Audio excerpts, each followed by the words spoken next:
Good evening, and welcome to History Bluffs, where truth is stranger than fiction. I want to welcome to the show your host, Gina.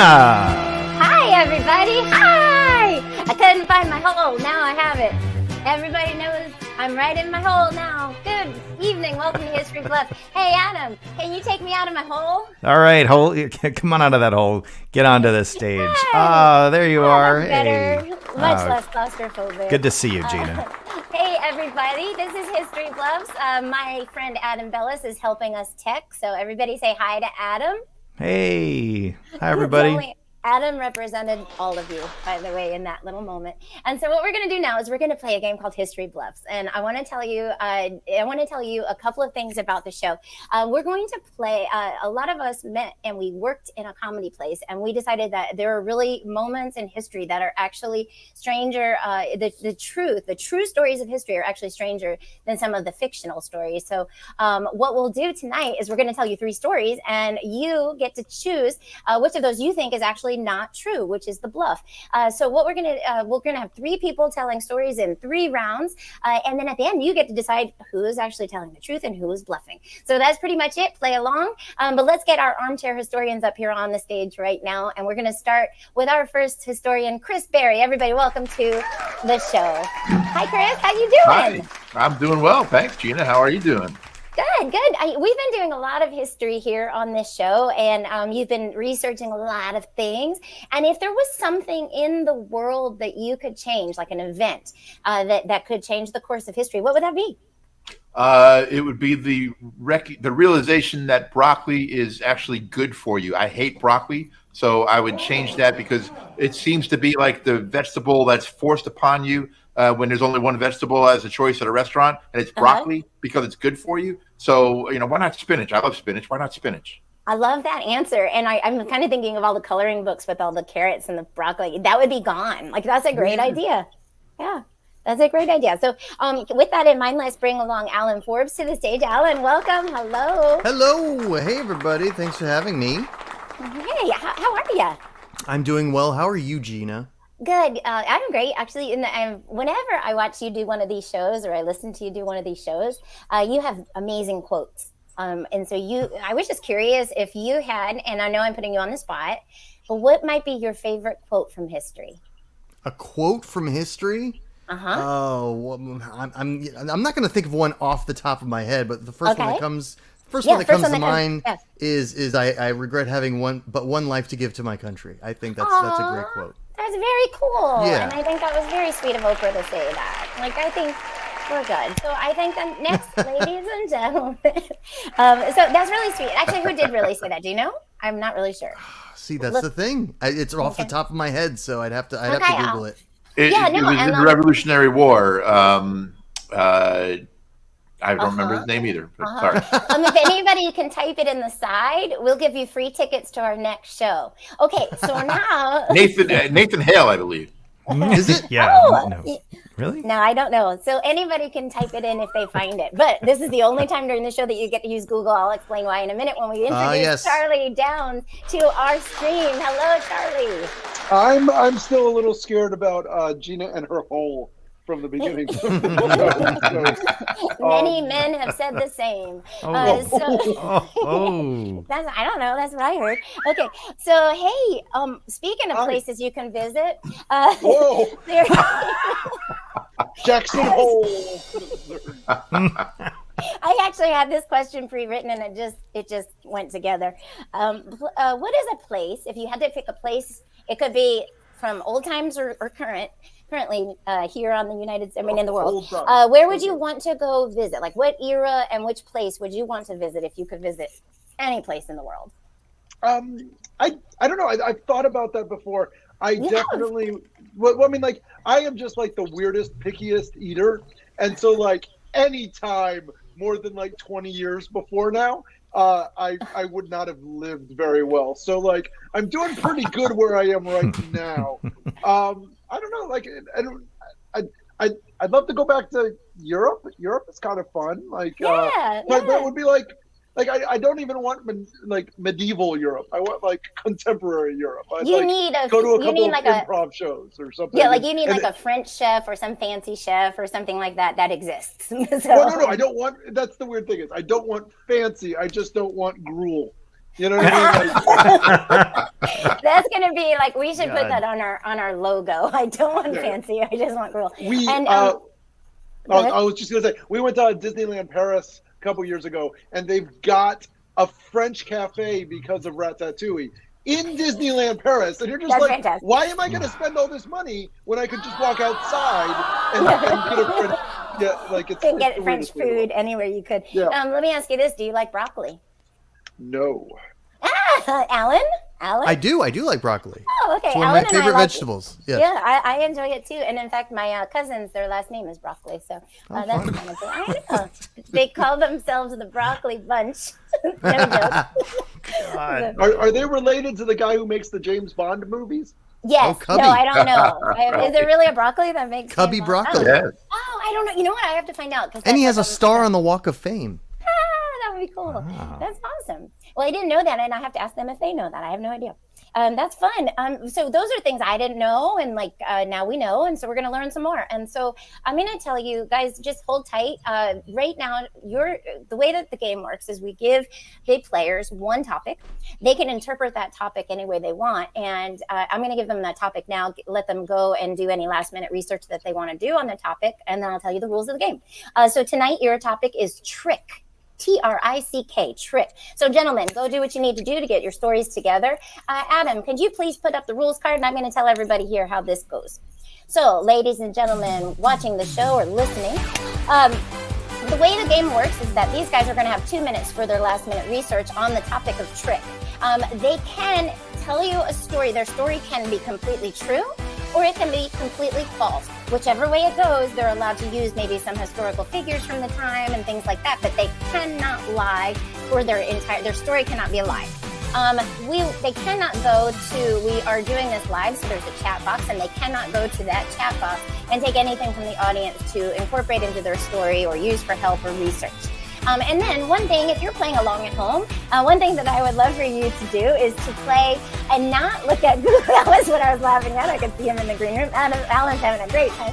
So one thing that you cannot do is, or you can do, but please don't share it, is to look anything up that we talk about on Google. Because you might find you might find out who the bluffer is, but we don't want to know that until the end of the game. So please, if you're playing along at home, don't tell us who's bluffing, because we don't want to know until the very, very end. Those are the only rules of the game.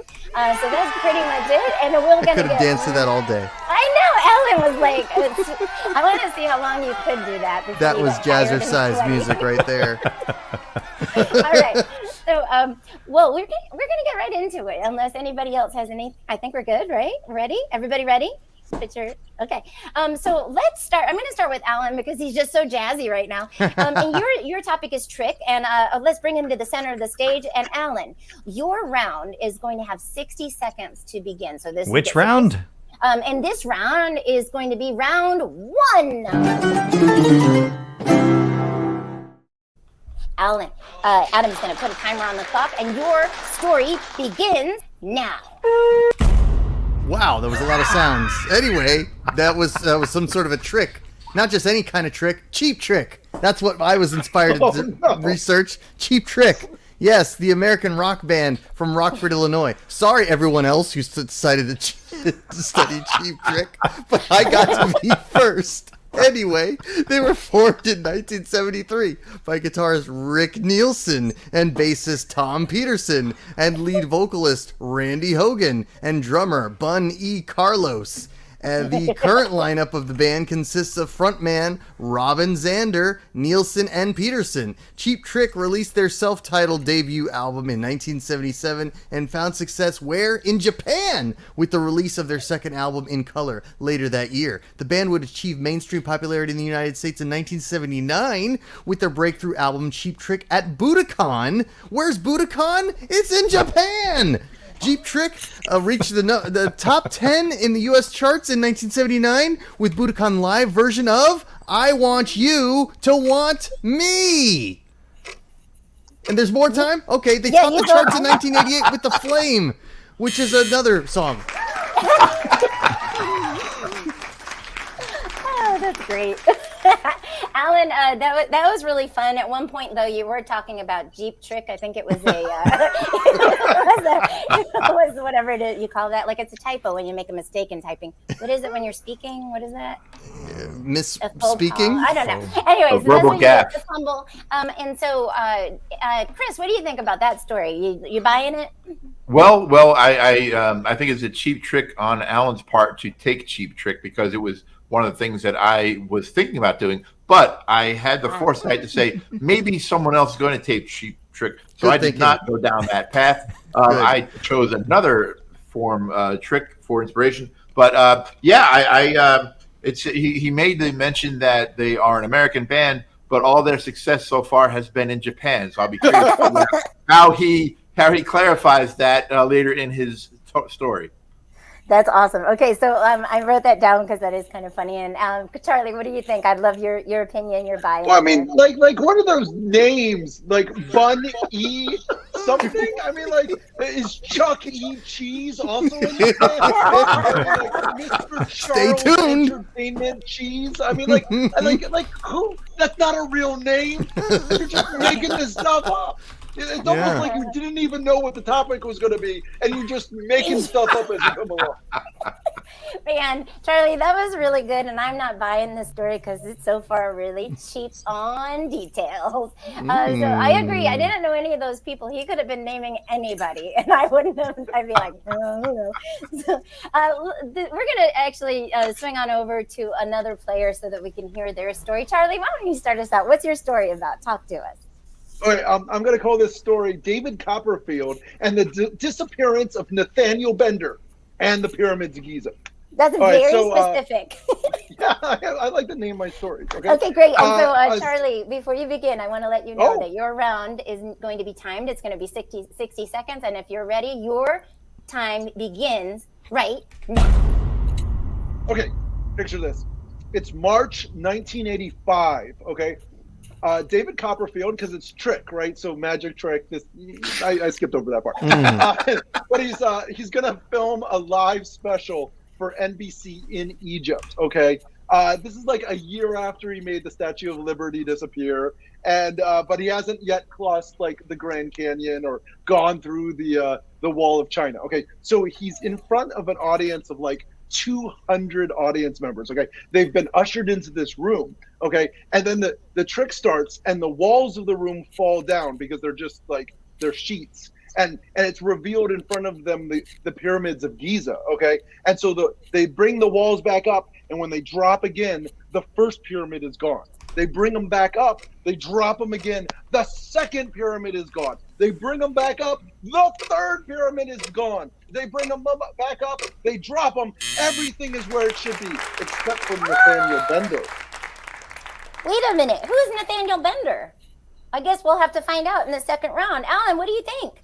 Well, isn't it convenient that he made someone who no one's ever heard of disappear? Ooh. Wow. Yeah. That's the trick? The trick is some random dude disappeared? Pay no attention to the pyramids. We made some random dude disappear. Good call, Alan. And I mean, for all we know, he could be a member of Cheap Trick. So. That's true. Stay tuned to round two. Yeah, we're just going to make up names. We're just going to throw out names. Yeah, Chris, what are your thoughts? I think this has the sprinkles of. It sounds like Charlie was on a 3-day bender and woke up and started telling this story. That's what it sounds like to me. I was just fascinated by the fact that there are 3 pyramids of Giza. I thought there was just the one, and so I thought like there was only the one pyramid of Giza, and then the rest were of other places. I don't know the rules. We're gonna move on though, because that's fascinating. Right now, I don't know if I believe either one of them, but we haven't heard from Chris. So Chris, tell us your story so we know whether to believe you. And your time is going to be 60 seconds, and it starts right now. Okay, well, I was inspired by trick, and I thought of trickery in warfare. So I'm going to take us back about 80 years to World War II, and my story is about Major William Martin, and he is known as the man who never was. And this is a story of intrigue and It involves Britain and Germany, Nazi Germany. And basically what happened was the Brits were looking for a way to trick Germany in the Mediterranean to get them, they were thinking that they were looking at Sicily, and this is in North Africa, and the Allies were trying to get the Germans distracted. So they came up with Operation Mincemeat. And this was how, don't laugh, Gina, this is my story. And they were, so Operation Mincemeat is how they got the Germans to focus away from Sicily. And I'll tell you how they did that in round number 2. Yay, that was fun. I laughed because throughout this whole process, we've been looking up a lot of stories to tell. And I have noticed that every single story, when they name their operations, secret missions, they're always corny. They're always so corny. So Operation Mincemeat just made me happy. That's all. Charlie, what do you think? I mean, like really? Like Operation Desert Storm, that made a lot of sense because they were going to Iraq. The U.S. is slightly better at making it, and maybe I guess it was the U.K. But why not Operation Blood Pudding or Operation Haggis? It's where they stuff a whole bunch of guys into this one little thing and then sneak it into the pan. And mincemeat, really mincemeat. Charlie, you get extra points for giving us descriptions of your operation names. So, you have 2 points right now. Alan, what do you think about that? Oh, well, 2 things. One, I can't get around the flub that he made when he said, Sicily, this is in North Africa. We all know that's not true. I'll refer to our host, the resident Italian, whether or not I'm wrong in that regard. Sicily is not even the real part of Italy. There you go, exactly. I think it's between North Africa and Italy, but I'll digress. Yes. But anyway, you also mentioned the man who never was, and it's like, well, how appropriate since this is all made up, isn't it, Chris? I know who the man that never was Nathaniel Bender. Oh So, man. but speaking, this is very intriguing, and we haven't even gotten to round 2. No, okay. Or will. Adam. There's round 2. All right. I want to do it again. You want to do it again? We haven't even gotten to round 2. Here we go. Go!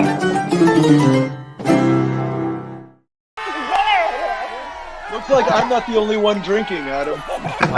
Oh, okay, all right. That's okay. In honor of Alan, I'm drinking a beer. So, okay, we're moving on. Right now, we're gonna go into round 2, as we already said 5 times. And here it goes. Chris, will you start us off? Let's hear your second round, and your 60 seconds begins right now.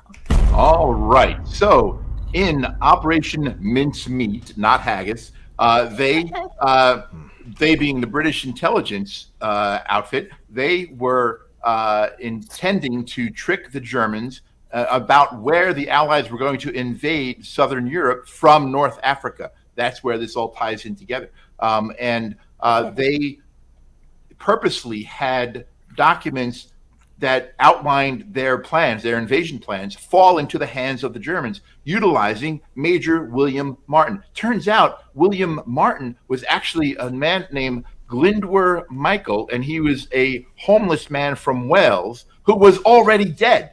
They did a weekend at Bernie's on the Germans. They dressed this guy up. They put him in a flyers, in an outfit, a pilot's uniform, made him a Royal Marine officer, and they put these sensitive documents in his pockets so it falls into the hands of the Germans. Oh my God, that's brilliant! If it's not a lie, That was fantastic. I love that they pulled a weekend at Bernie's on the Germies. That's awesome. Charlie, what do you think? Oh, well, 2 things. One, we all know that D-Day is when they took back Europe, and that was from the north. So I have no idea what this is talking about. Also, I don't understand why they would have put him in a Philadelphia Flyers uniform. That makes no sense at all. Like, was that even a team at the time? And he's English. Why would he be like? Why not? I don't know. It's a soccer uniform, right? Like, I don't know. Hockey. Yeah. It's like, get your sports right if you're gonna give somebody a burn, sick burns. Alan, what do you think? I'm confused. Why do we need the Germans to think someone who is dead is really alive? Is this voter fraud or are you at war? What are you doing here? That's fair. It does. It does feel like a cheap trick. Alan, your turn, buddy. Cheap okay. What a great segue into my topic, cheap trick. And my time starts. Right? No. There it is. There's the boom. Okay. So, yes, make fun of drummer Bunny Carlos all you want. He really existed. Anyway, yes, they did find a lot of success in Japan, but it was the release of their live recording in Japan that everyone really knew I Want You to Want Me from. They didn't really know the studio version that well, and if you listen to them on the radio today, it is that live Japanese recording. They've performed over 5,000 times live, and yet during any one of their performances, their guitarist always says, "We're a brand new band, and this is our first performance ever." He likes to do that. Anyway, over the course of its career, they had several resurgences, experiencing a cult following, and they were inducted into the Rock and Roll Hall of Fame recently in 2016, 6 years ago, I guess. Okay. Wow. I just feel like Alan just gave up on, okay, I guess. I don't know. Like, whatever, I'm making it up. I don't know. Let me throw I'm lying. This is a bluff. Awesome. Chris, what do you say? Well, I think the guitarist, I think it was that he said, always says at every show, we're in a brand new band, this is our first performance ever. I think he really believes that because he is on a continuous bender and he's never conscious. And then he wakes up and they put him on stage and he's like, oh, he still thinks this is the first show ever. He just forgets everything that happened. I agree. Could I agree. be. It's like he's partying with Bunny because Bunny is always hopped up on stuff. Good old Bunny. Hopped up on stuff. Nope. Okay. Man. All right. So Charlie, what do you think? Well, I mean, as a new historian, and this is my first show ever, I just want to say that I think I've heard of Cheap Trick, but like, if they're so popular in Japan but not in America, why have I heard of them? Like this sounds like a band that we shouldn't actually know the name of, but somehow he's taken it and is like, yeah, I'm gonna make up this whole backstory for Oh, so there's a question as to whether this was a real band or not. All right. So we're gonna go right now. I think all three of you had told your second round stories. Right now, I really don't know who the bluff is. At this point, I usually have like an inclination, and I'm like, "Ooh, this person's definitely lying," or I can see their tells. I can, they're over protesting, or they're doing something that makes you think they're lying. But I haven't figured it out this time yet. So we're gonna actually right now swing on in to Charlie. Have you finished your story? Your round two? I don't think you have. Nope. I'd love for you to then, because we can't go to round three until you do. Okay. Let me start the clock. Oh, let's start. Your clock begins right now. Well, to quote a famous person, don't make fun of Nathaniel Bender. He's a real person. Nate Bender was a college student in Ohio at Ohio State University. He was studying business, but as a kid, he had been really fascinated with magic and studied it from a young age. And so he was so fascinated with it that during spring break from college, that's why he went to Europe. Or I mean, not Europe, it's Egypt. I get those two words messed up.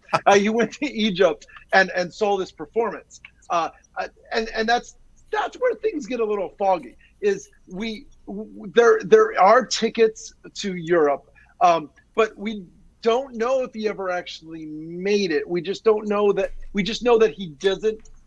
Nobody knows where he's gone since then. And a lot of people think that maybe he snuck out during the performance to try to figure out how David Copperfield was doing. Oh, Hold up. Okay, so this guy, there are plane tickets in his name, but he never showed back up. Ooh, that's intriguing. Chris, what do you think? I think that Charlie's onto something here. I think this guy actually did sneak out of the Copperfield performance, took the plane tickets, hopped on a plane, and it was flying out west above California and Oregon, and he jumped out of the plane, and money fell all over the place, and we've never found him since. The FBI has been searching for him ever since, and they never found him. But some people think they found the money. Oh, wait a minute. Was that the same guy? I know. Yeah, his name was B.D. Cooperfield. Oh, Alan, what do you think? I don't know. Alan's sitting in judgment over here. I think this guy was just flunking at Ohio State University and just found some excuse to be off the radar. And he's like, I know, I'll just act like I disappeared with the pyramids and never came back. And so no one will judge me for not getting any good grades at Ohio State University. It's Ohio State University. How hard could it be? Well, that's how embarrassed this guy was.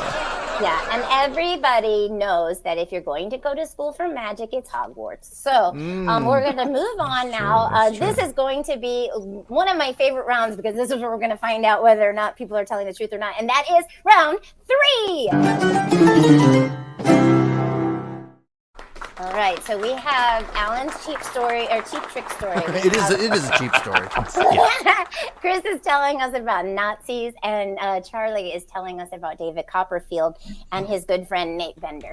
So I would like to start round 3 with Charlie, actually. So if you don't mind, finish your story up and take us home. Yeah, like I said, there were lots of theories about stuff. Maybe he used this whole thing as a way of escaping something. Maybe he had something going on in his background that he needed to escape from. Some people think, like I said, that he probably snuck out to check out what was going on with the trick because he really wanted to know what David Copperfield was doing, and then something maybe happened. Like maybe we're not insinuating David Copperfield did something to him, but it seems kind of weird that he was there and then he wasn't there anymore.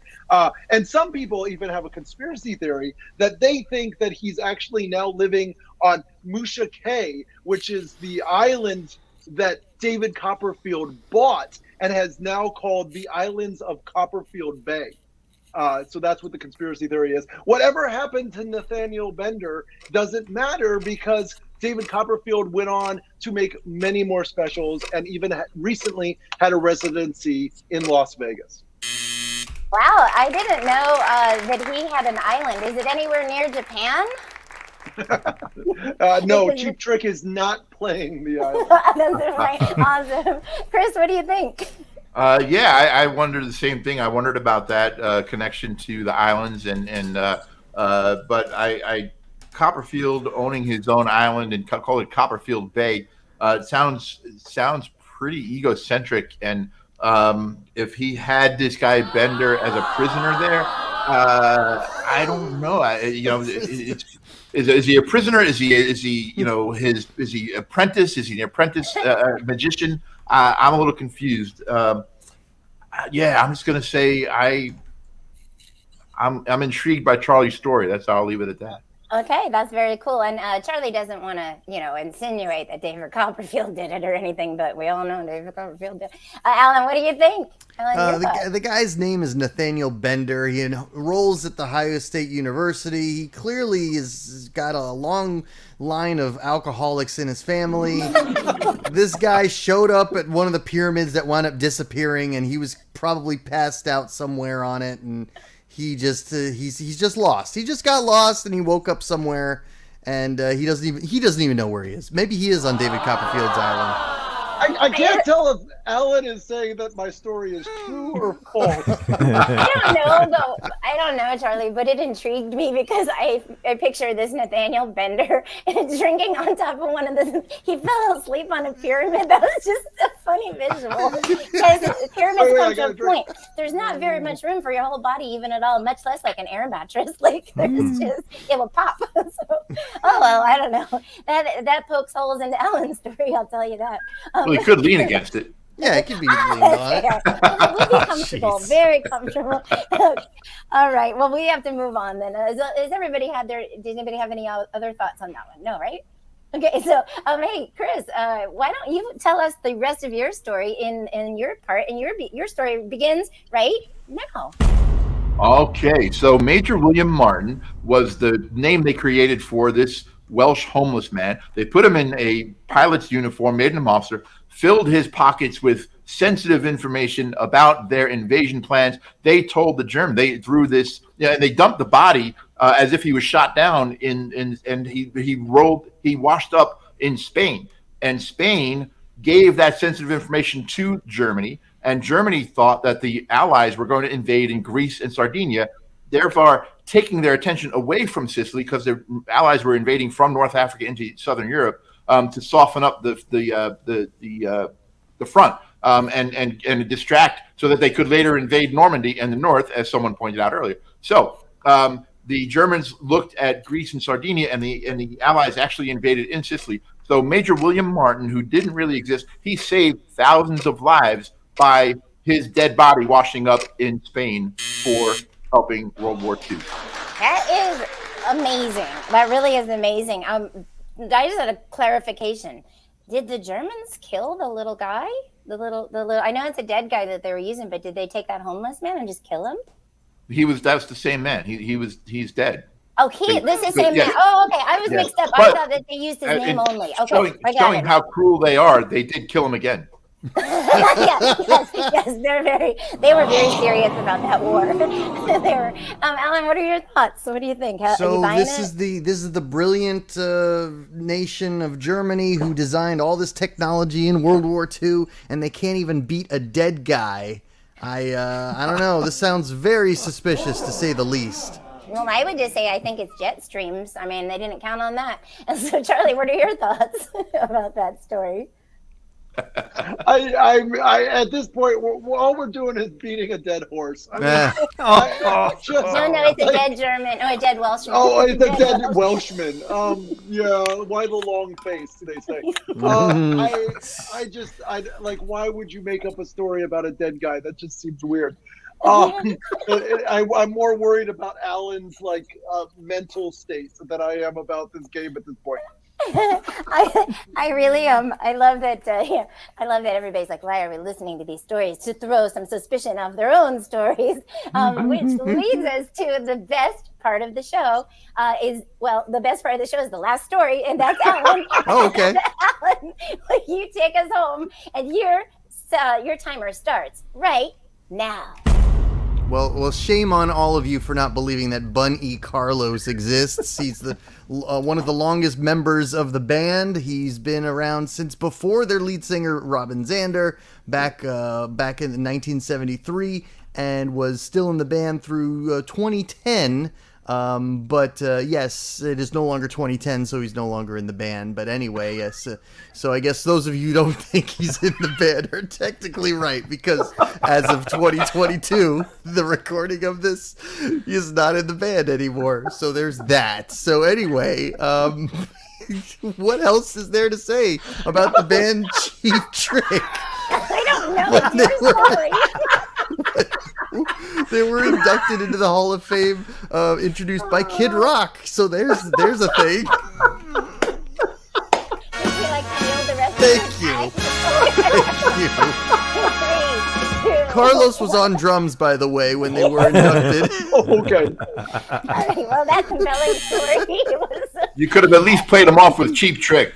Yes. Oh, I got to get that in there. I want you to want me, okay? I want to believe you, but I'm not. So let me ask, I feel like that was a good strategy, Alan, because I feel like you used I'm going to poke holes in my own story to throw everybody off. Chris, what do you think? Well, what popped out to me was that he basically timed out of the band in 2010. So in the 70s, when they formed the band, he probably, I feel like in Alan's scenario, he signed his contract never thinking that they'd still be around in 2010. Like, sure, yeah, kick me out of the band in 2010, no problem. And then when 2010 happened, they had this world-renowned, following, and he's probably like, oh no, crap, I want to stay in his band, and he didn't even get to participate in the Hall of Fame ceremony because he was kicked out of the band because he signed this agreement. I mean, that's just bad luck. That's a cheap trick by the band. It's cheap. I think we think because Alan's story at the end confused me, if I'm being honest. Charlie, your thoughts? I like that Alan took his entire third turn to tell us a justification of why we don't know the name Bun E, whatever the last name is. Carlos. All the last turn saying, and just in case you go on Wikipedia and check, there's a reason you don't know this name. And it's because, 12 years ago, he quit. Everybody watching at home, you're allowed to Google. Don't tell us, but you're allowed to look it up to see if it's right. Chris, we said not to, but now you can. We told you no, but now you can. Well, I just like I said, I had a hard time with him agreeing to be timed out of the band in 2010. Yeah. So. I also liked Alan's version of being timed out by not saying anything in his last round. No more interesting facts about Cheap Trick. I guess not. So we've heard from all of you, right? We've heard all 3 rounds. Give me a thumbs up if that's true. And so now this is actually Alan's story was the best part of the show until now, which is the best part. Chris, I want you to give your last remarks and tell us who you think is lying, maybe comments on your story if you need another justification. Whatever, it's your time. Go ahead. All right. Well, I think there's a ton of holes punched in Alan's story, many by himself. But I still am having a hard time with the Bender character in Charlie's story. I'm going to lean towards Charlie being the bluffer because of the Bender. Ooh, so we have 1 vote for Charlie. Charlie, what do you say to that? Well, I mean, obviously he's going to vote for me because his is the one, he's taking advantage of a poor dead Welshman just to make this story up. I don't understand why he's so vindictive to these poor Welsh homeless people. And so clearly Chris is the one making the story up. Okay, so we have 1 vote for Chris, and if Chris is not telling the truth, yeah, they really did use that guy. He was used. Alan, that was it. Alan, what do you think? What are your thoughts? Your last. It's a great question because I don't believe in the dead guy that won the war for World War II, and I don't believe that there was some dude named Bender that disappeared when the pyramids reappeared. Why didn't he reappear with the pyramids? I don't get that part of the story. Yeah, let's go with the Bender guy. Ooh, so that's 2 for Charlie. So yeah. We have 2 votes for Charlie, 1 vote for Chris, and no votes for Alan. So that's amazing. Ladies and gentlemen, this is my favorite part. We're going to actually tell you right now who we think or who we know is telling the truth and who we're bluffing. And I don't know, are there 2 bluffers this story? We've never done that. Who knows? Okay, so let's get everybody on screen. And in the studio audience, let us know right at this moment, did you think your bluffer tonight was Charlie Downs, Alan Ford, or Chris Berry? I know I wasn't the bluffer tonight. Ladies and gentlemen, your bluffer for History Bluffs was... Only I know, Gina. And that means I'm going to hide everybody. Oh, wait for it. It was Charlie! I just wanted you guys to know that my middle school friend Nate Bender is really going to be annoyed at you guys. Sorry, Nate. Jeez. No offense, Nathaniel Bender. Wait, did he actually go to Ohio State? No, not at all. Okay, so I have nothing against him. That's all. And David Copperfield never made the pyramids disappear either. Oh. It sounded plausible, though, Charlie. Good job, because I know he did those other big things. And I was like, that could have, I don't know. And so I was tricked by all of you, the least of all the Cheap Trick. And, oh, by the way, they're coming in September to open for Rod Stewart if you all want to go. I got tickets for me and my husband. So anyway, that's awesome. And thank you so much. I just wanted to give a big shout out to Adam for doing all of our behind-the-scenes lights and sound and all the effects and everything. So give it up for Adam. I appreciate that. Thank you. That's very nice of you. Yeah, we appreciate you. And then, and I want to just say one more time, thanks to Charlie, Alan, and Chris, your armchair historians, for tonight's version of History Bluff. We'll see you very, very soon. Come back and check us out, History Bluff, hashtag all the things, and we'll see you very soon. Good night, everybody. That's right. Don't forget to join us again. Stay tuned. We'll be back.